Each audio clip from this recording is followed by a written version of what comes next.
আসসালামু আলাইকুম। আমার কিছু স্পেশাল খুব হাই গ্রেডেড মুরগি ছিল। এই যে আপনারা এই মুরগিটা দেখতেছেন, এটা ছোট ছিল খুব, মাশাল্লাহ এখন প্রায় 2 কেজির সমান হয়েছে। তারপর হচ্ছে পিছনে যে মুরগিটা আছে, এই যে এটা হচ্ছে আমার খুব লাকি একটা মুরগি। এটা কিছুদিন আগে আমি হারিয়ে ফেলেছিলাম, আমার বাসা থেকে ছুটে চলে গিয়েছিল। তো আল্লাহর অসীম মেহেরবানি, তো এই মুরগিটা আমি পেয়েছি আমি। সো অনেক দূরে চলে গিয়েছিল বাসার থেকে, মাশাল্লাহ মুরগিটা পেয়েছি। মুরগিটার বয়স আমার কাছে প্রায় 8 মাস হয়ে গিয়েছে। তো অনেকগুলো ডিম দিয়েছে, মাশাল্লাহ মাশাল্লাহ, আমরা মাশাল্লাহ বলবো সবাই ইনশাল্লাহ।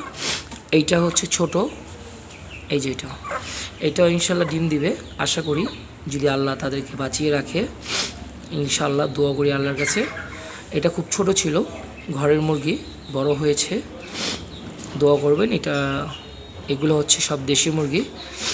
ওইটা হচ্ছে ইন্ডিয়ার থেকে আনা, পিছনেরটা যেটা হারিয়ে গিয়েছিল, দেশি মুরগি ইন্ডিয়ার থেকে আনা। আর এটা হচ্ছে হিলি বর্ডার, বাংলাদেশের শেষ মাথা, আমার ফ্রেন্ড আমাকে দিয়েছে। খুব হাই গ্রেডেড মুরগি এগুলো। তো এটা হচ্ছে একটা তিতি মুরগি, এটাকে তিতি বলে, অনেক দুষ্ট। কালকে অনেক বৃষ্টি ছিল, প্রায় 4 থেকে 5 ঘন্টা বৃষ্টির পানিতে ভিজেছে। এখন অবস্থা অনেক খারাপ, একটু অসুস্থ আছে, তারপরেও একটু পাগলামি করছে। এটা প্রায় 2 মাসের কাছাকাছি হয়েছে। এটার বড়টা একটু একটু করে হয় বড়।